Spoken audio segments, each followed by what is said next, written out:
everybody. Welcome to the Stock Car Spectacle. I'm Ian Jortson. I'm Nick Kinsel.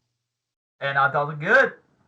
Yes, we got Dalton Good back on the show this week. Mike Gamble is not here with us right now. He is packing, getting ready for a big move. So we got our super sub, Dalton Good, our graphic designer. He's getting ready for a big move upstairs. Big move. I'm pretty sure what's happening. He's moving upstairs. That still sucks though. Honestly, that really sucks ass. They got to pack all their shit up just to move up a floor. Oh, yep. I would honestly take that move. That's like the easiest move in history. Oh, you would think it would be, but you don't want to move all that crap out of there. Except for the furniture, that has to suck. Yeah, no kidding. But we are going into Ian's pit stop. If you guys haven't seen the show before, this is where we talk silly season news, off-track topics, and everything surrounding that. So our first big topic we want to dig into came from this weekend at Talladega Superspeedway, the double yellow line rule. Guys, we saw this go into play on the final lap. We saw Matty D force William Byron below the double yellow line. We saw Denny Hamlin get below the double yellow line. Just madness ensues. They could not get the real winner figured out, and then they were just like, you know what, screw it. Denny Hamlin's the winner. He got forced below the double yellow line and was declared the winner, getting his 7th win of 2020. I personally am not a big fan of the double yellow line rule. When I first heard about it, I was like, okay, maybe it's going to keep some kind of, peace on the track. But no, when we go to Talladega, we have madness ensue. We get the big one all the time, even if they are above the double yellow line. So they just need to get rid of it because it would just be so much more exciting, and we'll finally be able to figure out who the real winner of these races are. So, Nick, I want you to start off. What do you think about the double yellow line? I kind of briefly touched on it in our Talladega review show. So for our fans out there, please go check that out. That was a pretty good one. But yeah, Dale Jr. said it best. Like, why don't we just get rid of this stupid rule? We wreck more cars enough as is above the yellow line. I don't think we're going to wreck more cars if we go below it. I get the intent behind it. I do understand that fully, but Denny Hamlin is not your winner in that Talladega race. I'm sorry. You see it replays before. He was already below the yellow line before Matty D came down the racetrack. And here's all I got to say about it is if you're going to enforce these penalties, you got to enforce it on everybody. Hamlin should have been penalized. And Eric Jones would have been your winner or something like that. Ty Dillon would have been your winner or something like that. But if you're going to enforce it all. But if you're not going to enforce them all, get rid of the stupid rule. Again, I get the intent behind it, but we wreck more race cars above the yellow line than we do below it. I just don't think we're going to wreck more cars if we go below that line. That's just my opinion on it. So I, for one, would love to see this rule get axed because NASCAR wants to call it their way. They're not going to call it the right way. Absolutely. Okay, please don't hate me for this, but I defended the yellow line rule for quite a while. And the reason why is because I remember back in 2001, I rewatched the 2001 Daytona 500. Which is pretty much the last race where there was no yellow line rule. I remember a lot of people making passes below the yellow line, mostly on the back straightaway, of course. The reason why I defended the yellow line rule was because, think about the situation. What if you're trying to pass below the yellow line on the back straightaway, and you have no room to get back up to the track before you head to the corner? You're going to be on the flat spot of the racetrack as soon as you get to the third turn, and then you're just going to go straight up the racetrack and cause mayhem. So that's basically why I defended it. And I defended it for quite a while. I've gotten into Twitter fights over it. But at this point right now, it's just starting to get freaking ridiculous. Like, really. But overall, it's NASCAR's yellow line rule. What did you expect? Like, the way they call it every single year. Well, that's my problem with it is they don't call it the fair way, the right way. Exactly. No, they're very inconsistent with how they're calling it. Call penalties on Matt DiBenedetto and Chase Elliott, which they, of course, took away Chase Elliott's penalty because we all know that reason why. Yeah. But no, if you're going to enforce those kind of penalties, you have to enforce it on everybody involved. Denny Hamlin went below the yellow line before all that mayhem started. You can see it in the pictures. There are pictures of it online. You could Uh-huh. see he was below it before. If you're going to enforce a stupid rule like this, you better do it the right way. NASCAR at Talladega this weekend just really dropped the ball on their officiating. So I'm really disappointed with that. But again, I agree with Dalton. I get the intent behind the rule, but it's just a really stupid rule at this point. Well, No, absolutely. And when NASCAR is very inconsistent with calling this rule, it just pisses me off even more. So it's either be as stern as you can with this rule and just penalize everyone who goes below the double yellow line, or just don't have it at all because it's just getting freaking ridiculous. It took us like 2 minutes to figure out who the hell won this goddamn race. So yeah, it's just annoying at this point. I just botch it. If they wreck each other, then they wreck each other. They already had the record for the most caution laps at Talladega this weekend. So screw it. Just get rid of it. No out of bounds. yeah, well, I mean, when that happened, I just knew right away they were not going to make a good call on this. Um, and but the day I kind of started questioning the yellow line rule was back in 2009. They did not have this rule, by the way, in case you didn't know. Like, if you got forced down there, they didn't care. But when Brad Keselowski read Carl Edwards, remember the reason why he did that was because the previous Talladega race was Tony Stewart forced Regan Smith down below the yellow line. Regan Smith's win got taken away, and Keselowski did not want to go below the yellow line, so he had no choice but to Rick Carl, and Carl went to That's the what catch happened. pit, See, yep. almost killed 9 fans. There was one girl that broke her jaw, could have sued NASCAR, and so that's just the part where it just gets ridiculous. And with them they've been inconsistent for a long, long time, and it's just starting to get stupid at this point. Well, here's the thing, yeah. I can't defend it anymore. They're gonna wreck each other either way. Like it's Talladega, it's Daytona. They're gonna wreck each other either way. See, Daytona makes a little bit more sense to have a double yellow line rule, is because of how much narrower that track is in Talladega. Yeah. But at a track like Talladega, you can go 4, 5 wide, 6 wide, even if you really wanted to try that. Ain't gonna work out for you very well, but you can get up there. So Daytona makes sense. It's just at Talladega, I just don't like it because, like you said there, he wrecked him because he couldn't go below the O line. He get his win taken away. So something like that, it just doesn't make sense to me. Yeah. Yeah, and it almost costs the lives of many fans too. So they just got to figure that out. So definitely got to get that changed. So well, unfortunately, it's not changing anytime soon. It ain't gonna happen anytime soon. They aren't gonna listen to us. They never do. They're gonna listen to their shitty ass fan council. Is what they're gonna do. Yep. I tweeted this on Sunday, and I still stand by it. Dale Jr. for president of NASCAR, because that guy knows exactly what the drivers and the fans want. They'll listen to him whenever he says something, but they won't listen to anybody else. See, okay, well, Dale Jr. said axe this rule, so I hope they axe this rule now, because you got Dale Earnhardt Jr. wanting this rule axed. So we'll see what happens. It's not going to happen, but we can all hope and pray, right? If Brian France would be CEO today, Dale Jr. would have gotten fined. Yeah. All right, guys, so let's dig into some other big news. This broke today. We have Alex Bowman being announced that he will be going to the 48 ride. Now, this was rumored a few months ago that he would be moving to the 48 because he has struggled finding sponsorships for the 88 ride. I think this is a good move for Hendrick Motorsports. He is a good driver. He's young. He's won at some of the hardest tracks. He got his first win at Chicagoland Speedway and his second at Auto Club. Really, really difficult track. So they definitely see some potential in this kid. He was running for the lead at Darlington.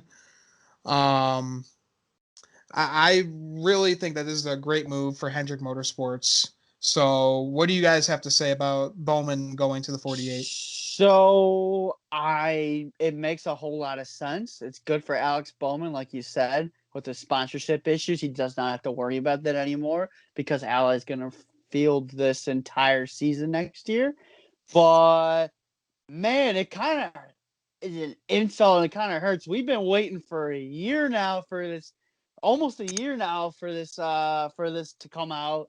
and for it to just be a number swap, and we still haven't learned who that fourth driver is going to be at Hendrick Motorsports, it kind of stings in the way it does. I do like Hendrick Motorsports' troll job that they did on Twitter. I don't know if you guys heard about that. With the first word of every of their tweets this morning was said Alex Bowman will drive the Ally 48 in 2021. That was kind of cool. But no, good for Alex Bowman. I mean, the kid's proved himself. He's got his wins, and he ran really well earlier this season.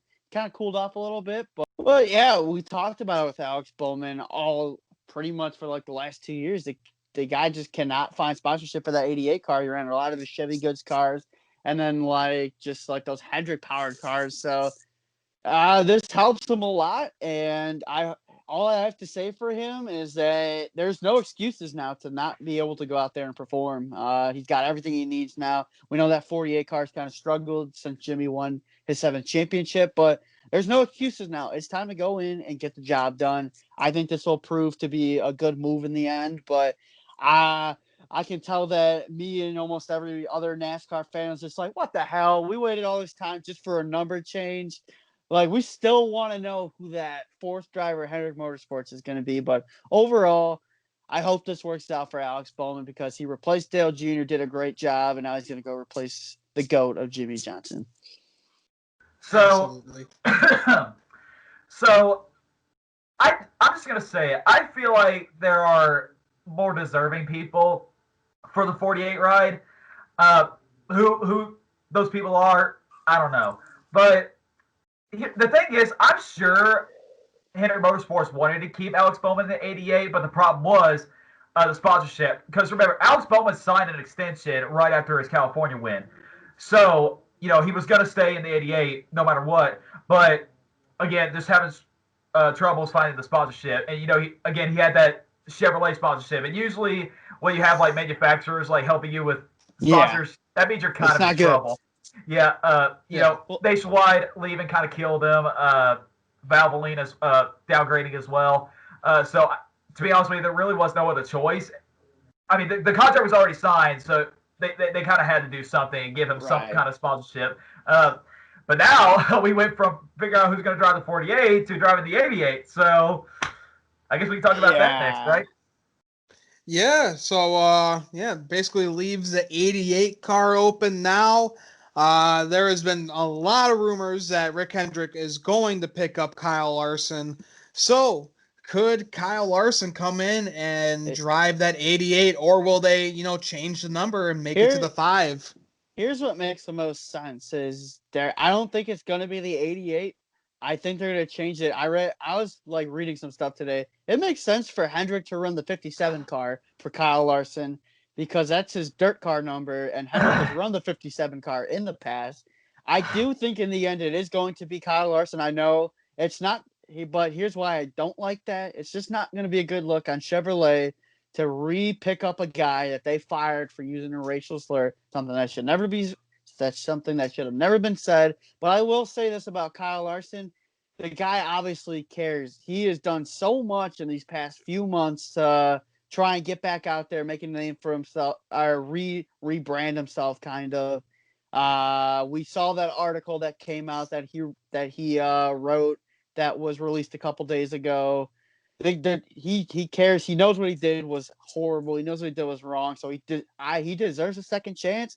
But with it becoming with Chevrolet, the brand that fired him just a few months shorter, that's gonna be an interesting look. And then it comes down to the sponsorship. Who's gonna want to sponsor Kyle Larson? It's Rick Hendrick and it's Chevrolet. I'm sure they're gonna work something out, but it's gonna look a little bad. But if there's anybody more deserving than a second chance, I think it's Kyle Larson because he's done enough. He's been punished enough. He's trying to make a difference for himself. He's trying to make a name for himself again. And I think given the right opportunity, I think he could go out and do that because Kyle Larson is obviously a really talented race car driver, not only in NASCAR, but on the dirt as well. So he's more than deserving of it. My overall thing is it's not going to look good if Chevy picks him up after firing him and the whole sponsorship thing, but I think they'll figure it out. And I think Kyle Larson's going to take that car. So I'm kind of on the fence on this. Now, I will say this though first. Kyle Larson, uh, he definitely deserves a second chance. And let me ask you guys a serious question: how many athletes have you seen that use a racial slur, like apologize this much, and like does this much to try to get people to forgive him? Like he's really you don't. He's really trying here to say, hey, that's not the man that I am. I'm trying to make it better, the whole situation better. Kyle Larson has truly cared about that. You look at the NFL. There's guys who beat their wives and kids that have been given second chances, and no apology from them. No apology exactly. or anything, and they're allowed to come back. So Kyle Larson, I think, has become a better man because of this, because of the things that he has done during his time when he got laid from CGR. So yes, absolutely. Yeah, we saw after the whole racial slur thing happened. He went to like the George Floyd memorial. He went to a lot of like diversity classes, talked with a lot of African American students, just talking with a lot of his like friends that are African Americans, like Bubba Wallace. I know a few of his mentors he's talked to, and just kind of getting more understanding of all the racial inequality that's going on in this world, and he's trying to become a better person. And he even said he understands if people like label him as like a racist or something like that, and he understands why people are still mad at him, and he wants to try and prove that he is not who he was. He's trying to make himself a better person. So I respect Kyle Larson for doing all that, and I think he's a good person. I don't think he's a racist at all. I think he's just a dumbass who said something really stupid and who had something really, really bad in his vocabulary that I hope he has gotten out of. But for Chevy and Rick Hendrick to be signing him to a top ride like the 88 or the 5 or whatever the hell it's going to be, that is not a good look for NASCAR. It's going to be a big black eye. It's going to be all over ESPN, NBC News that the Chevy and Rick Hendrick have rehired the guy who said the N-word on a video game and got fired before from Chevy. So, and it's just going to be hard for sponsors to want to pick him up. Like, do they want to take that chance on him? Even though he has become a better person, there's still just that chance. And I don't know if they want to take it. I think they should, because I think he's a good driver, but we'll see. See, that's what I was going to say. People will forgive you, but there will be a lot of people that will never forget what you did. So when he comes back, there are definitely going to be a lot of people that are going to give him crap about that for the rest of his life. Like, there's going to be a lot of people that are never going to let that go. Now, here's what I think he should do.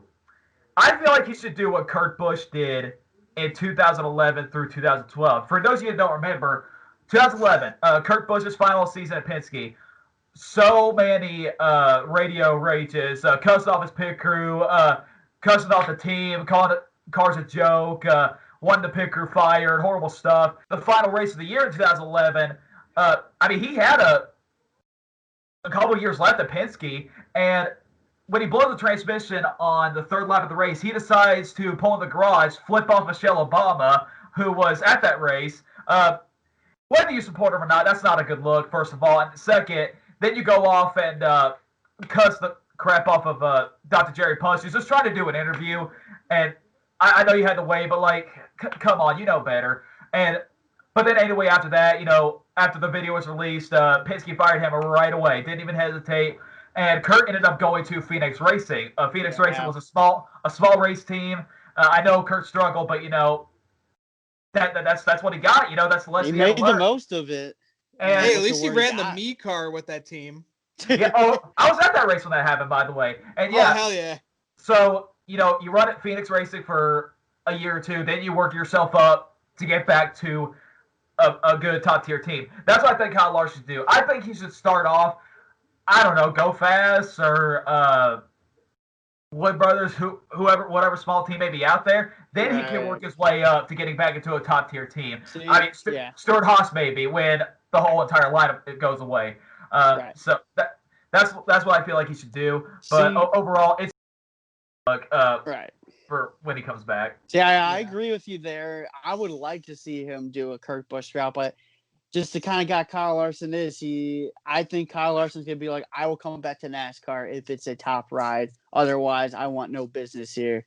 And like you said, it's just NASCAR has always been labeled as that redneck, white trash kind of sport. And when we're trying to finally get some diversity in this sport, he had to go out and say something like that. Yeah. Like he had, he just took it from everybody's heart. He just ripped that all out of everybody's heart right there. But he did have that really heartfelt message that he came out with a couple days ago. That's a good read for anybody who hasn't read that yet. Check that out. He's talked about some of his African-American fans that he really hurt, that he reached out to.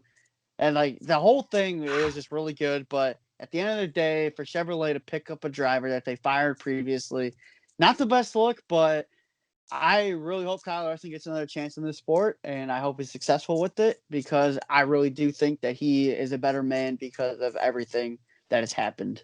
And one more thing I want to one more thing I want to touch up on. Here's another reason why I'm on the fence. Does he want to come back, though? Right. I'm on Twitter, and some people are saying that he got reinstated, and half the people are saying that he isn't. What's really going on? You know, I mean, if Kyle Larson can do whatever he wants to do. I mean, I don't run his life. I don't make his decisions, so go do whatever. If you want to run dirt, stay on dirt. If you're happy there, go do that. If you want to come back to NASCAR, come back. You've done enough for me to forgive you to earn a NASCAR right again. But yeah, you know, I just want to know for sure what's going on. You know, I'm tired of people saying he's reinstated, not reinstated. Just tell me what's going on. You know? Well, we saw that he was. I think it was Adam Stern like a couple days ago that he was with Rick Hendrick and with the executives at Chevrolet at like that diversity meeting or whatever that was. So I think that he is interested in a NASCAR return, but I just think he's not going to do it unless he gets something that he could go compete and win races in. So that's why I don't think he's going to take that Kurt Busch small route, whatever's given to him. I think he's only going to come back to the sport if it's in a top ride, which is what I think is going to be that fourth Hendrick car. It's what kind of what everybody's been speculating now for the last couple of months. That's what I think is going to happen. That's the only way that I think Kyle Larson returns to the sport. Yeah, absolutely. I can see that happening, but who knows? We thought he was going to take the 48 with it being fully funded, but Hendrick wanted to take that route with Alex Bowman and keep him safe. So yeah, that makes sense though, because Bowman already had the sponsorship problem, so why not already lock up him? So yeah, it'll be interesting to see the route that they take with Kyle Larson, to see what sponsors are going to want to pick him up. But then again, at the end of the day, it's Rick Hendrick, it's Chevrolet. Something's going to work. Kyle Larson's going to be in that race car. Yeah, most likely, but we'll have to see. And who knows? This could break in the next week, so we could be talking about this on the next Ian's Pit Stop. So before leave this show, you guys got anything else to add? No, I don't think so, man. Nada. It's kind of like Dalton said before we got on the air, it's kind of been a dry week of news. Yeah, we got the announcement of the 48. We finally been waiting for that, but we still didn't really learn anything because we still don't know who that fourth driver is going to be. I'm excited for when that finally comes out to be able to talk about that. Oh, absolutely. All right, everybody. Thanks for tuning in to Ian's Pit Stop on the Stock Car Spectacle. We'd like to thank our super sub, Dalton Good, for taking over Mike Gamble's role as our co-host. You can follow him on Twitter and Instagram. You can follow me, Nick, and Mike on Twitter and Instagram as well, along with the Stock Car Spectacle accounts. Make sure to like and subscribe to our YouTube channel. You can find us on all podcast platforms as well. And make sure to follow our good buddy Patrick Cotto with the Cotto's Mojo. He's on all podcast platforms. So that'll do it for us here at the Stock Car Spectacle. I'm Ian Jortson. I'm Nick Kinzel. And I'm Dalton Good. Thanks for tuning in, everybody.